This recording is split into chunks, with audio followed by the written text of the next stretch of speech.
Readings of Almighty God's words on the pursuit of the truth.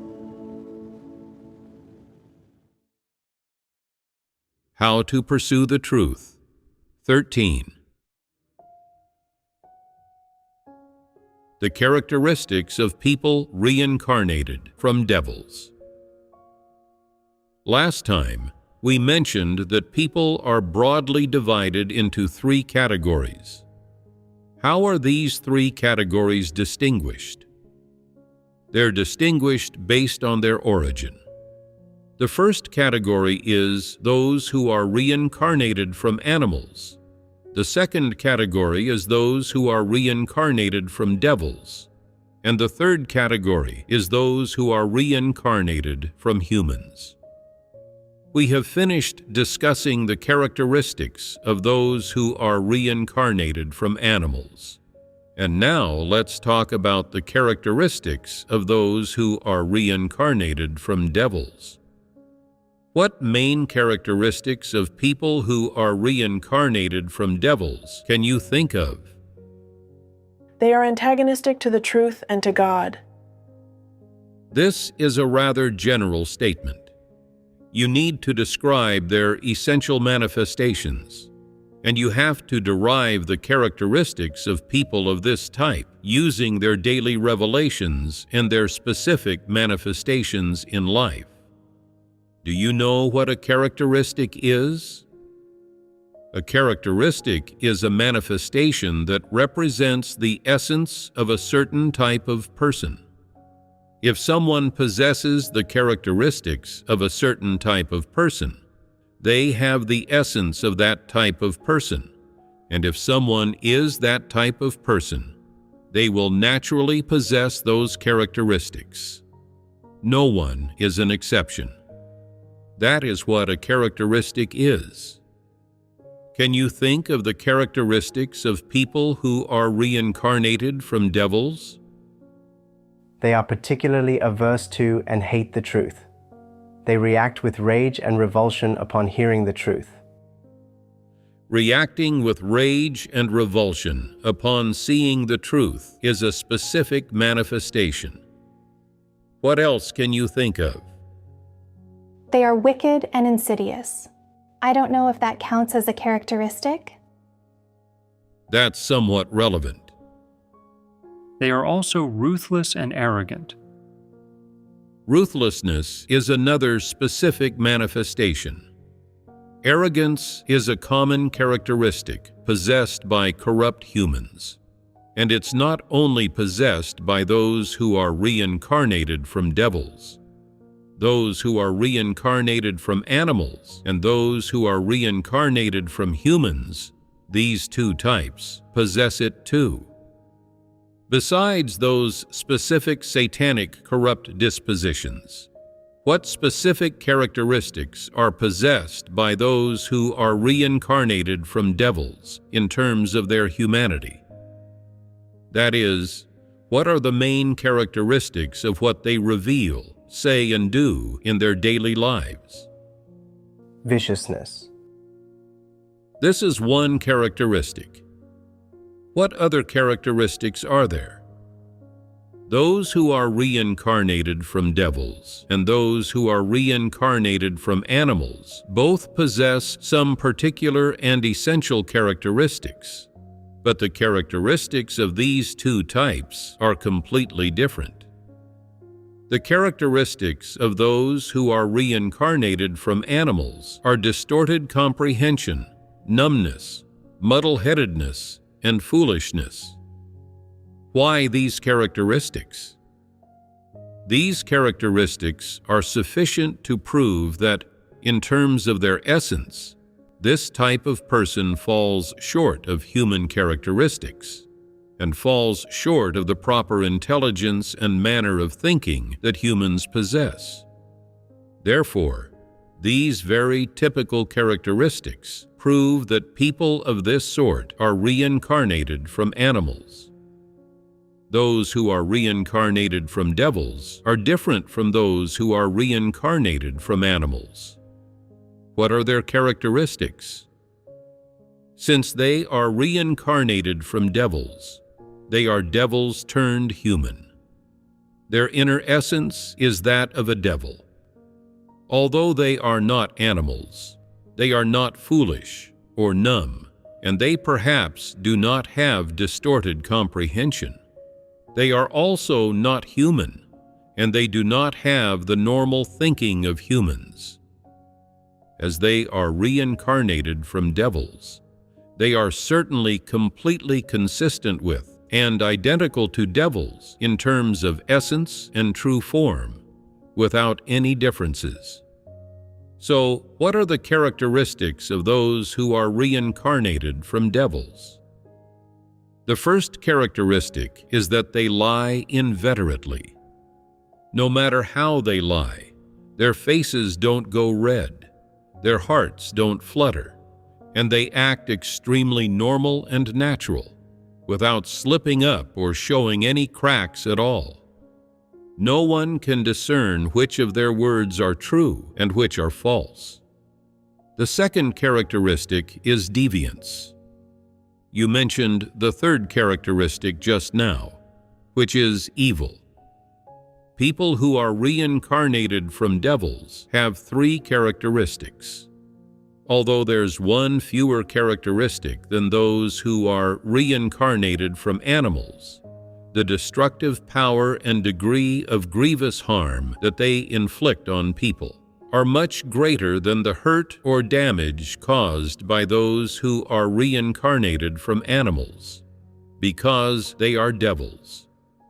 In terms of degree, devils' means of grievously harming people are much more severe than those of animals hurting people.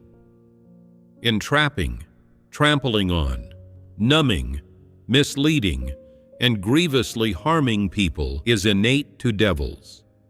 It is their nature essence. As for animals, so long as they are not ferocious ones, they generally have no great destructive power toward humans. Only certain animals somewhat grievously harm people, eating human flesh or hurting people out of instinct. Devils are different. It doesn't matter if they are great or small devils. There's no need to distinguish between different types of devils. All of them inflict the same hurt and grievous harm on people.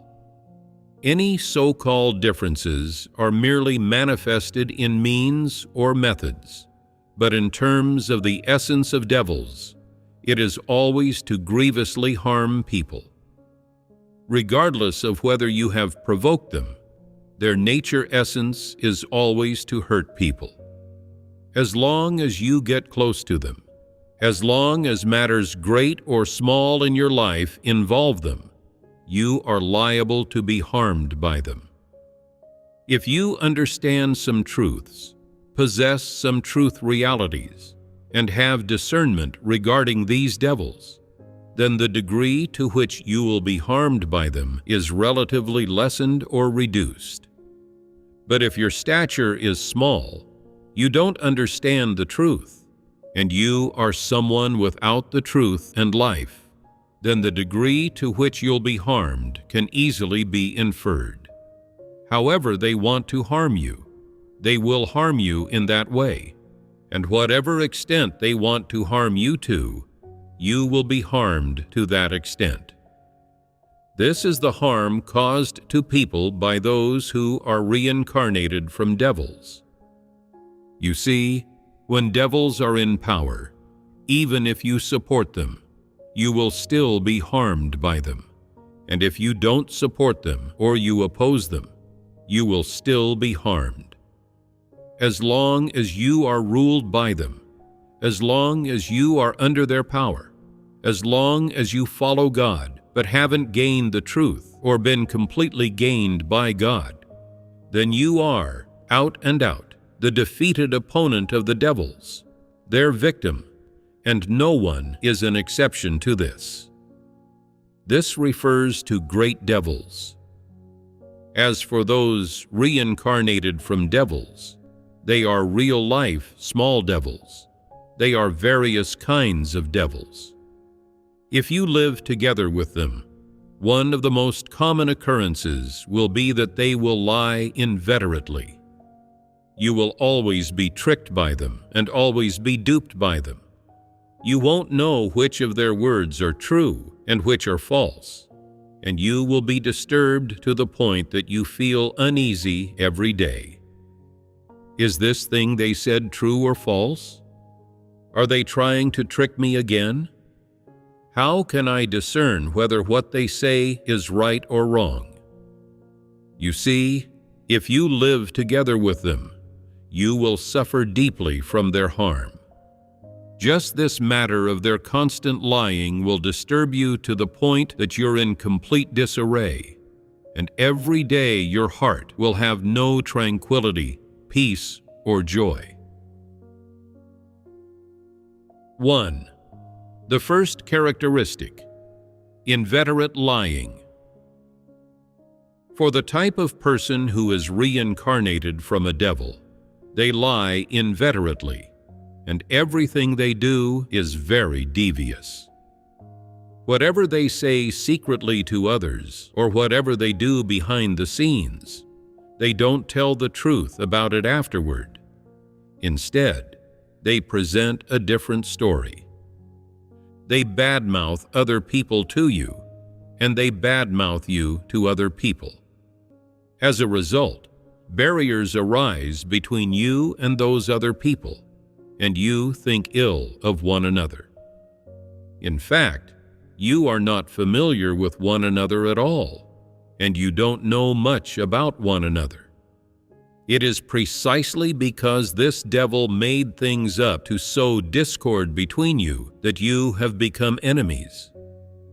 You have been played by the devil, yet still don't know what's going on, and think that what the devil said is true and that they are good to you. See, someone who is an inveterate liar can play people to this extent. They lie constantly.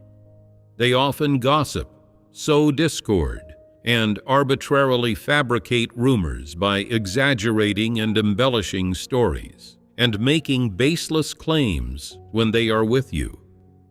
This disturbs you to the point that you feel uneasy, and you constantly have to discern and be on guard. What bad things did so-and-so say about me? How should I treat so-and-so? They disturb you to the point that you're in complete disarray, upsetting the rhythm of your life, your living patterns, and your current condition. When your stature is small and you don't understand the truth, and when you haven't yet gained the truth, you are often subject to their influence, and even misled, disturbed, constrained, and bound by some of their lies. For example, suppose you are elected as a church leader, and they say to you, "So-and-so said about you, that guy thinks he can be a leader? He's actually nothing, yet he still has the gall to fellowship the truth to people." In reality, that person didn't say this at all. It's what this devil wanted to say, and they are shifting the blame for it on someone else. Just this one comment from them makes you feel weak, and you come before God and pray, "Oh God, my stature truly is small, and I cannot shoulder this work. I am indebted to you. I haven't done my work well. I want to resign, but I'm afraid that would be disloyal. What should I do?" They have disturbed you to the point that you cannot continue your work. Even if you do carry on, you do so with a kind of negative emotion, gradually losing your sense of burden for the church's work, until finally the work is brought to a standstill. You have been disturbed, haven't you? It really is troublesome living, interacting, and working with this type of person. There is too much untruthfulness in their words, too much adulteration, too much of their own will, and too many of their own motives. Everything they say is lies. You constantly have to discern which of their words are true and which are false. What have they actually done behind the scenes, and what haven't they done? Are they a true believer in God? They say that they will definitely do their duty well in the future, and that they will definitely live up to this promotion that God's house has given to them. Are these words truly heartfelt? Will they act according to the oath they've sworn and the resolve they've expressed? When you see their behavior, your mind is flooded with a series of questions. You often feel they are frightening, but their words sound quite credible and reasonable. Yet, at night in your dreams, you see that their face has turned into the face of a devil, that they are baring their fangs and brandishing their claws, and you wonder, are they actually human? Which of their words are true and which are false? How come I can't see through them? This type of person is too frightening. You feel they are frightening and untrustworthy, but when you check their work, it's basically passable, and when you listen to them speak, you don't notice any slip-ups. However, you are simply unable to see through them. You have a nameless suspicion in your spirit, and you always feel in your heart that they can cause trouble, always feel that their words are insincere and not entirely truthful. Perhaps one day their lying nature is exposed, and your feeling about them is confirmed. You discover that your suspicion and feeling about them back then were correct, and that although the words they spoke sounded very nice and credible, they were all false and deceptive. Behind the scenes, they simply did no real work at all. So, can this type of person still be trusted? Although in your heart you feel they can no longer be trusted, when you meet them again and hear them speak, their comprehension seems quite pure. What they say sounds nice, and you can't find any problems with their words. And outwardly, they can also endure hardship and pay a price. You ponder, what's going on here? Maybe I misjudged them. Maybe I was being mean-spirited. Let me trust them one more time.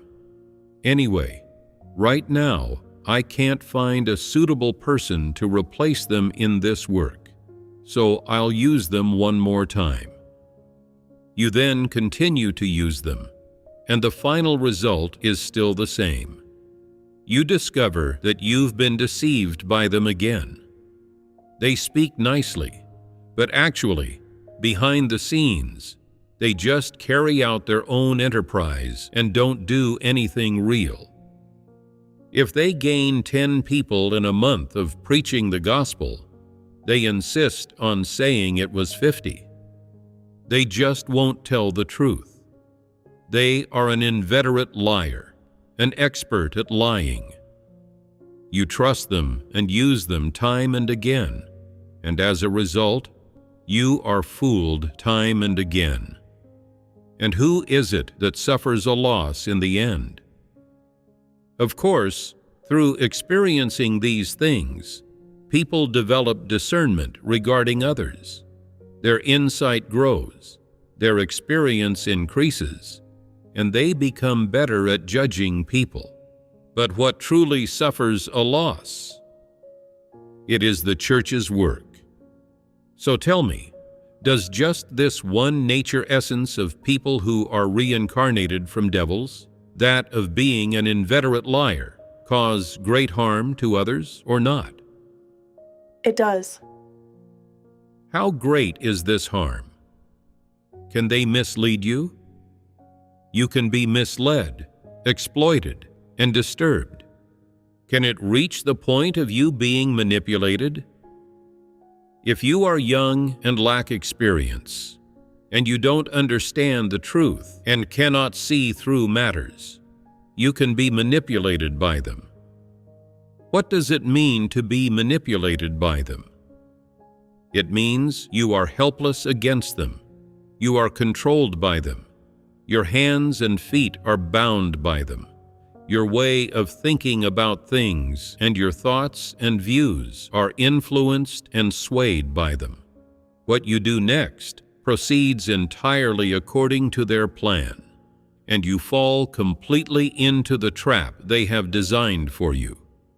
This is what it means to be manipulated. They plan it all out in advance, behind the scenes, using all sorts of tactics to plot against you. They see right through to you, to what you understand and what you can't see through, what matters you have discernment on and what you don't, what your boundaries are, how you can be exploited, and what words can mislead you. In the end, they exploit your defects and various weak points to fabricate lies and fool you.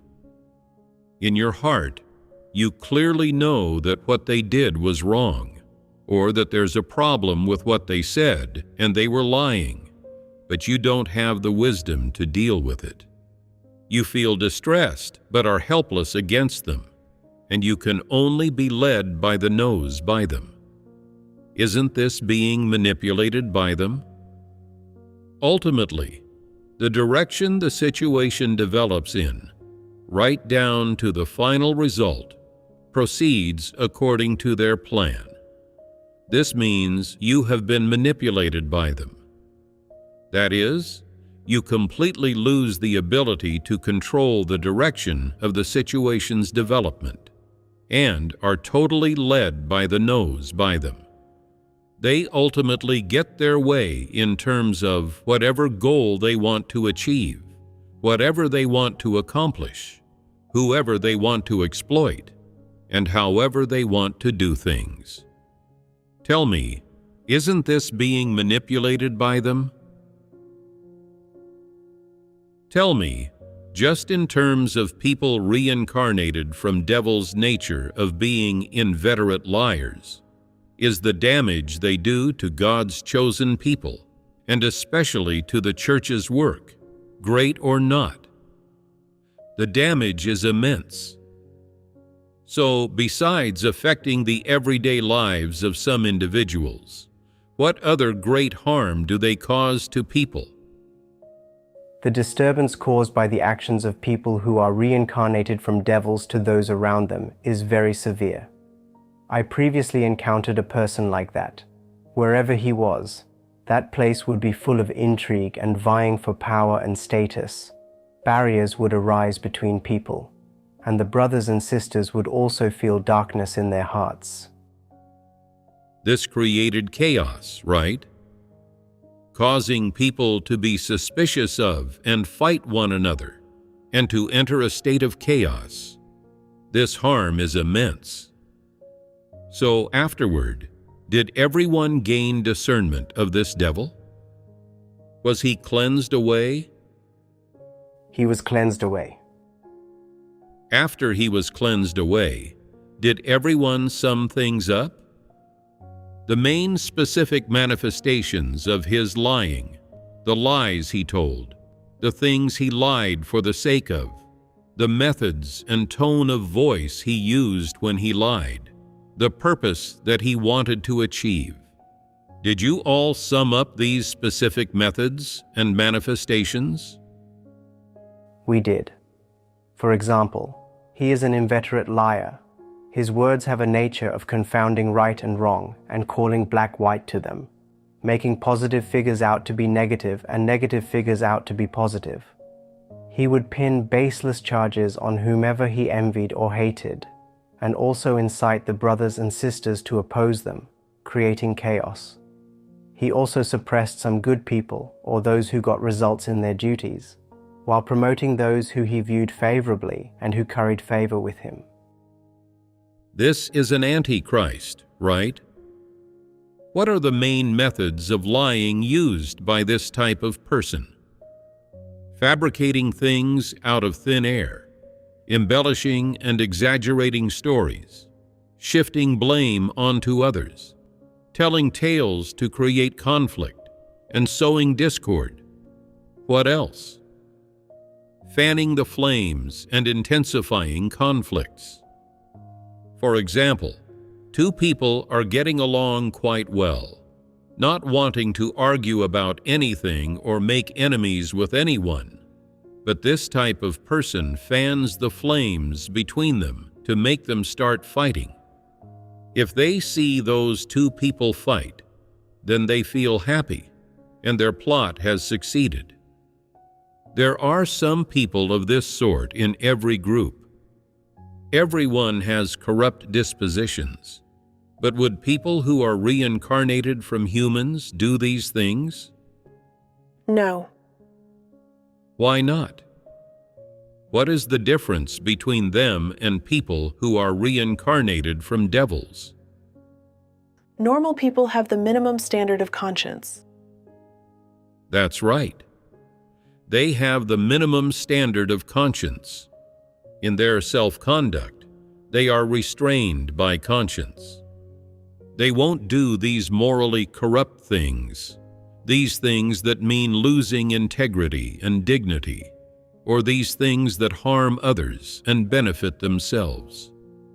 Having a conscience means they have a minimum standard, and their actions are thus restrained. So, do these people who are reincarnated from devils have consciences? No.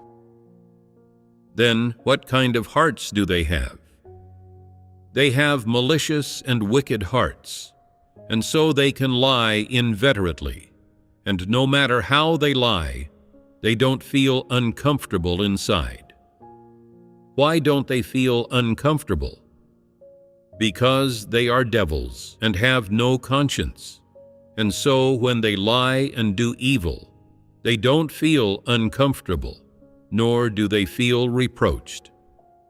Conversely, if they don't lie, and if, where they are, they don't do some evil or cause some commotion and chaos, and everyone lives peacefully and joyfully, and everyone lives before God, they feel upset and uncomfortable inside. Why do they feel uncomfortable? It's because everyone comes before God, ponders His words, acts according to His words and the truth principles, lives within normal humanity, and doesn't worship them. They don't stand out among people or feel important, so they think, living like this is so boring, it's no fun. In order to have fun, make life interesting, live respectably and with a feeling of importance, they have to stir up some trouble and cause some problems, make some waves and cause some unrest and chaos among people. What's that saying? Whipping up a storm. This type of person likes to whip up a storm wherever they are. They don't like to keep to their proper place. Normal people want to keep to their proper place, to live stable lives, and to do what they ought to do in a routine manner. They don't like to whip up storms. But people who are reincarnated from devils do not keep to their proper place. Why do they not keep to their proper place? Because a devil lives inside this type of person, and devils like to cause problems in any group they are in. Even if you haven't provoked or annoyed them, they just start trouble on their own. This is whipping up a storm. No matter what group this type of person is in, whether you look at it from afar or inquire about the circumstances of its members, you always feel that there is a demonic atmosphere there. From time to time, you hear that person A has a conflict with person B. That person C isn't getting along with person D, and they're ignoring each other. That person E has disputes with person F in their work. That person G is always vying for status, and their work always needs to be redone. If you see any church where there is always a chaotic and turbid atmosphere, where there is no peace, where people are always unable to get along or cooperate harmoniously, there is one or even multiple devils causing disturbances inside it. No matter how many devils are causing disturbances in a church, those other people who have some minimum standard of conscience and want to act according to the truth principles are all deeply harmed by them. Once all types of devils have been cleansed away, when everyone lives church life and does their duties together again, the atmosphere is different. Although you can't say that everyone is burning with passion, at least everyone feels that the people there have human warmth and don't stir up trouble. The atmosphere there isn't demonic. It's a human atmosphere. In places where the atmosphere is demonic, when people talk together, there's something amiss with the looks in their eyes, as well as with their tone of voice and the atmosphere when they speak. They don't make eye contact when they talk. Furthermore, what they say is very simple. None of them is willing to speak from the heart, and there's no verbal communication. It's like there's a wall between them. There's no communication between them. They harbor hatred in their hearts. It is possible that these people are the victims.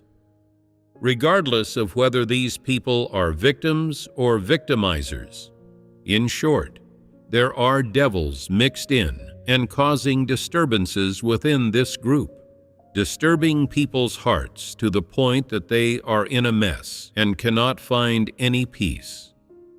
When the people in this group live together, they always feel things are unsatisfactory and not going smoothly. They cannot reside together harmoniously, and of course, harmonious cooperation is even more out of the question. When speaking, acting, and doing their duties in this group, people always feel displeased inside, and there are also barriers between them. This is because there are devils causing disturbances in this group, and so everyone is constrained and feels unhappy. Some people experienced severe disturbance by devils and were basically manipulated by them. When I saw them after a month or two, their faces looked off somehow, as if they had been made fools of. Could it be that they lacked the work of the Holy Spirit and the presence of God? How come they looked so awkward? Later, through careful inquiry, I found out that something had indeed happened. Two devils had controlled all these people. To what extent did the devils control them? The devils did whatever they wanted. The work arrangements issued by the above and the principles fellowshipped by the above could not be implemented. They all existed there in name only. With these two devils blocking the way, no one dared to voice an opinion or report problems.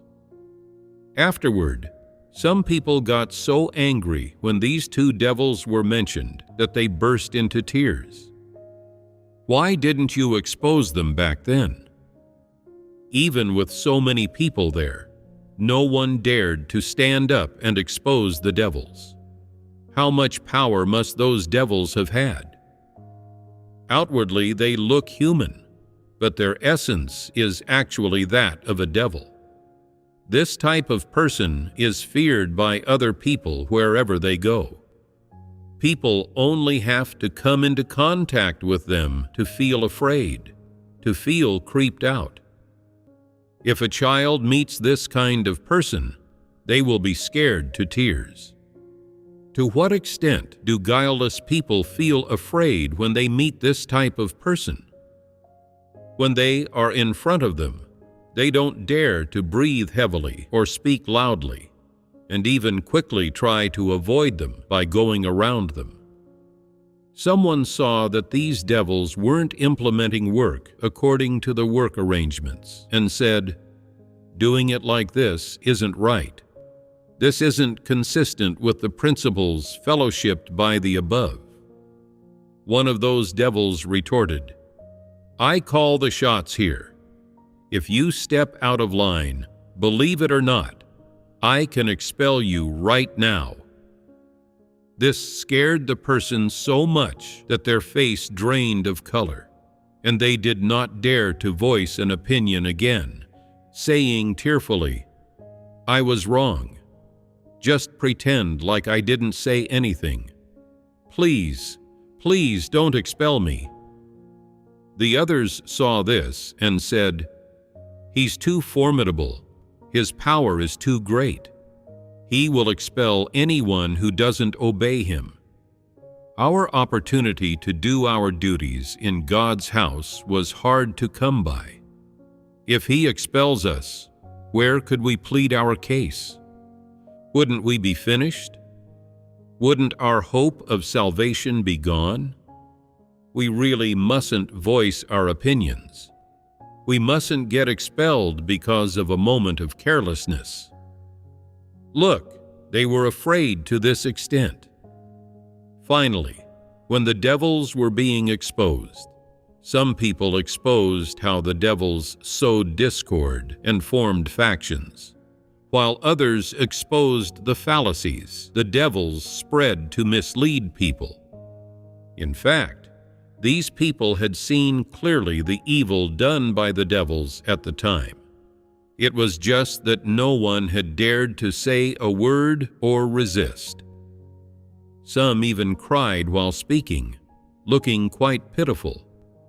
But why hadn't they resisted when the devils were manipulating and controlling them? Why had they been devoid of strength then? Now that the above was going to handle the devils, they found their strength. Tell me, if God hadn't watched over and protected these people who were small in stature and didn't understand the truth, and if they hadn't had God's safeguarding, wouldn't they have been grievously harmed by the devils to the point that they were finished? Isn't that so?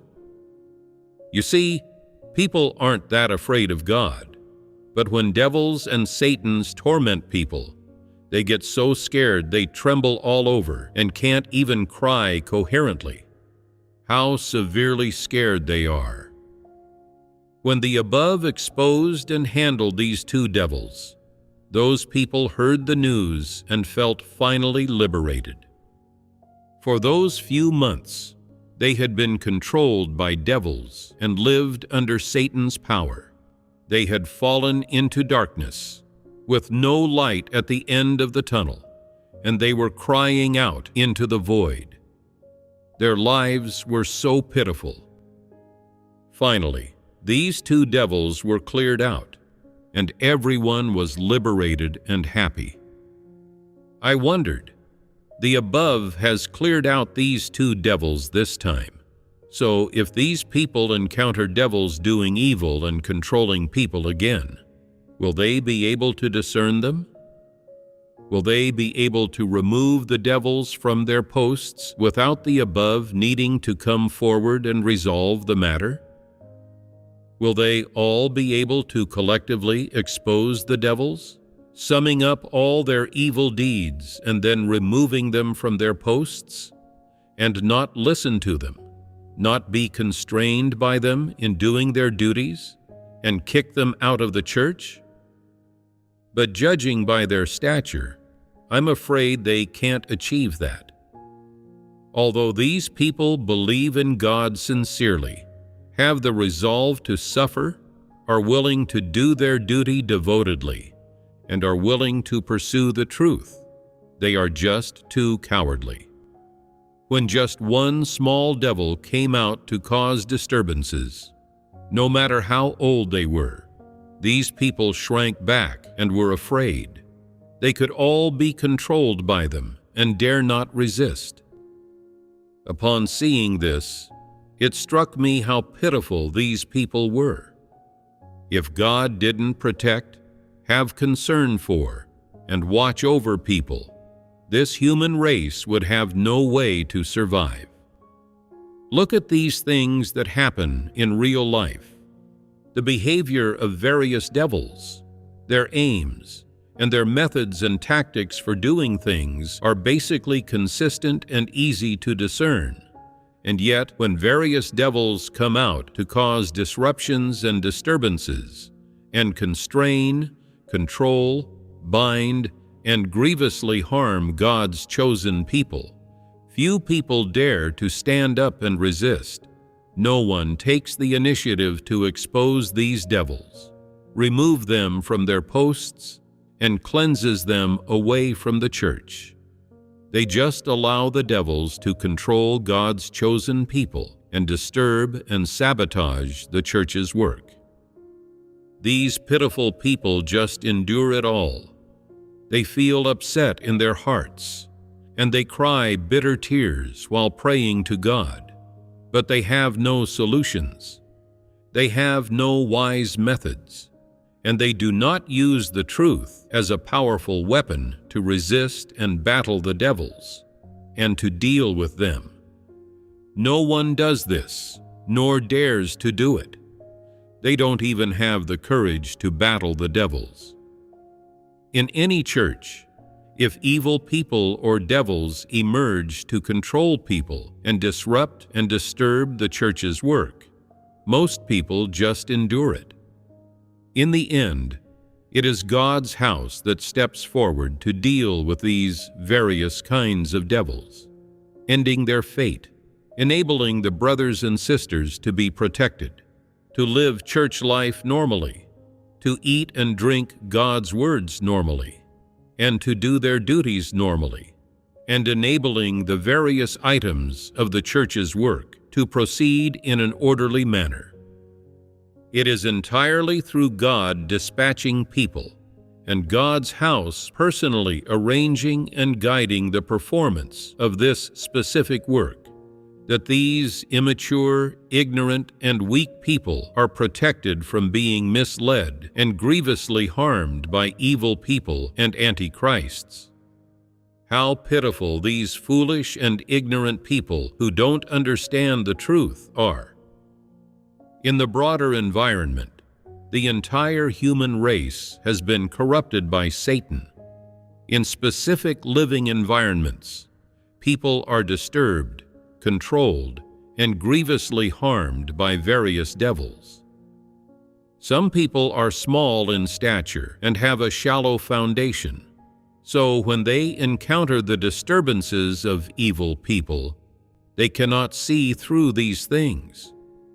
They always think that evil people shouldn't exist in the church, and think that there is no love or human warmth between people. Some don't even want to do their duties anymore, saying, "It would be better to believe in God at home." Why are such people allowed to exist in the church? People who don't understand the truth cannot see through these things. They aren't able to learn lessons from these matters. They don't know that God's good intentions are behind them encountering such things. They don't know whose side they should stand on or to approach these matters using the truth principles. They aren't able to unite with the true brothers and sisters to oppose and battle the devils. Isn't this being small in stature? Isn't it pitiful? The first characteristic of the type of person who is reincarnated from a devil that is revealed in their daily life is inveterate lying. Regardless of age, gender, or background, regardless of how many years they have believed in God, as long as someone's speech always contains lies, as long as they are full of lies and lie inveterately, then they are reincarnated from a devil. They are not human. Humans also lie because they have corrupt dispositions. The deceitfulness and wickedness within corrupt dispositions can cause humans to lie. But the degree of human lying is different from that of people reincarnated from devils. If someone lies inveterately, this fact alone is enough to prove that, in their essence, they are not human, but are a devil. Because of the effect of conscience, it is absolutely impossible for humans to reach the point of lying inveterately. Although there are also times when humans lie and engage in deceit, their lying is only a normal revelation of corrupt disposition. It involves occasional lies regarding certain matters. Although humans lying and devils lying may look the same outwardly, in essence, there is a distinction. When devils lie, they never feel self-reproach or regret. Moreover, they feel pleased with themselves, satisfied, and have a sense of accomplishment regarding the lies they tell and the acts of deception they commit. If a lie is unsuccessful, they will step up their efforts in telling more lies and using more advanced deceptive tactics to deceive more people. But after normal humans with corrupt dispositions lie, they have an uneasy conscience and feel reproached, and they feel too disgraced to live. If they have deceived someone, they feel somewhat embarrassed when meeting them again.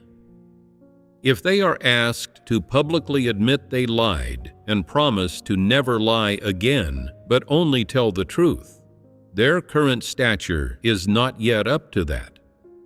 However, they have an inner awareness. They feel shame, guilt, and unease for the lies they told.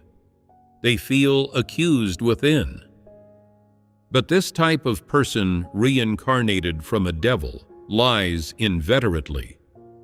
After they lie, they feel no inner accusation and no sense of guilt.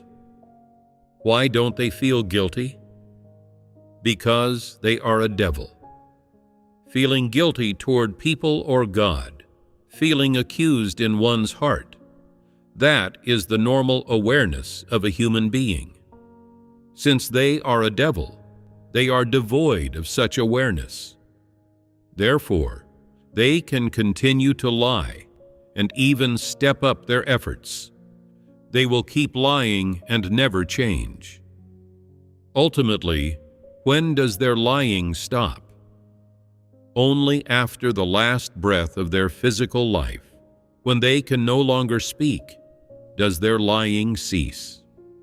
But the spirit of the lying devil inside them reincarnates into another person, and that person will then continue to lie. Therefore, the lying nature of devils never changes. This is inveterate lying. People reincarnated from devils deceive anyone and can tell any lie. They can lie in any situation and about any matter, and their lying tactics are particularly sophisticated. No one can see that they are lying. You see, when people who often lie tell a lie, it's like a normal person telling the truth. It seems very natural, without any discernible flaws. You might think they are telling the truth. If you take their lies as the truth, they will laugh at you in their hearts, thinking, "Fool, I was just messing around, and you took it to be the truth. You really are utterly foolish." The next time they see you, they will still lie and toy with you, just to see what your reaction is after hearing the lie. If you again take it as the truth, they will become even happier gain a greater sense of accomplishment, and feel even more that they are successful in how they conduct themselves. Tell me, are they human? Do they have human awareness? Do they have a human sense of conscience? Obviously not. The more effective their lies, the more pleased and happy they are inwardly, the greater their sense of accomplishment, and the more capable they feel. If a day goes by when they haven't lied to deceive or toyed with someone, they feel the day was uncomfortable and not worthwhile, and they have to find an opportunity to deceive people. For example, if a devil sees two people have a good relationship and cooperate harmoniously in their duties, they feel uncomfortable inside and ponder, "Let me sow some discord and start some rumors to make you two turn against each other, and you won't be able to get back on good terms even if you want to." With just a few words, this devil ensnares those two people in a web of confusion, and they then have disagreements and disputes and are no longer as harmonious as before, which makes this devil feel delighted, exceptionally happy. The devils hidden in the church are always doing these kinds of things. Devils of the non-believing world cruelly arrest brothers and sisters.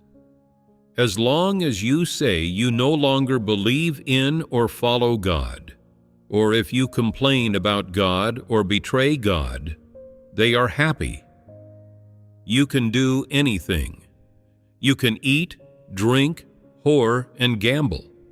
You can commit arson, murder, and looting. You can commit any crime.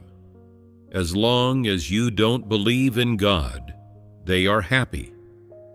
Is there a connection between the things devils do among humans and the things Satan does in the spiritual realm? Are there any similarities? These devils especially hate whoever believes in God and walks the right path.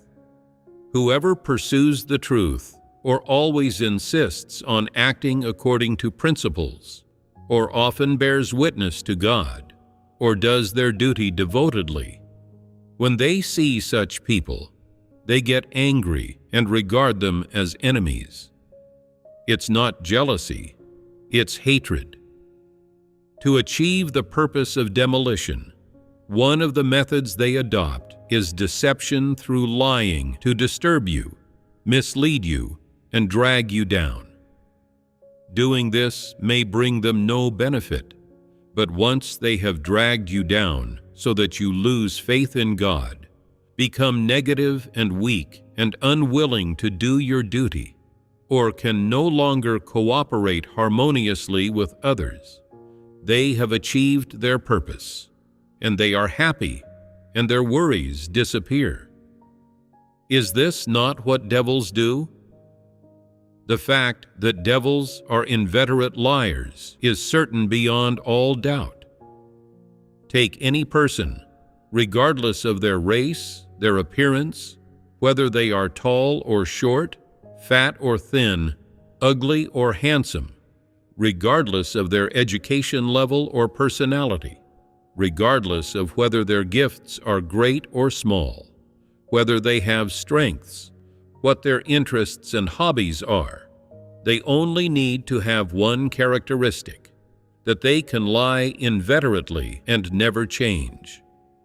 This is not occasional lying, nor having no other choice, nor needing to use wisdom in a certain matter, but rather, regardless of necessity, regardless of the situation or background, regardless of the matter, they insist on lying, fabricating, playing tricks, and engaging in petty maneuvers. If they have this characteristic, then this sort is an out-and-out devil. Absolutely do not believe they can become a good person, and absolutely do not believe the nice-sounding words that come from their mouth. Even if they express resolve or make terrible oaths, do not believe them, because they are a devil and not human. Even if devils make terrible oaths, it is just to temporarily deal with the situation. It's all deception. They are fundamentally unable to act according to the oaths they swear. If you believe them, then you are foolish. You cannot see through to the essence of devils. They can lie about anything, so the terrible oaths they make are also lies. Because they never believe that God scrutinizes everything, and don't believe that God will give retribution according to each person's actions. They don't believe that God can act in this way. They therefore just follow their own will in their actions, lying and deceiving as they please. They are capable of doing anything in order to achieve their aims. This is a characteristic of devils, and it is also their nature essence. You see this matter clearly now, right?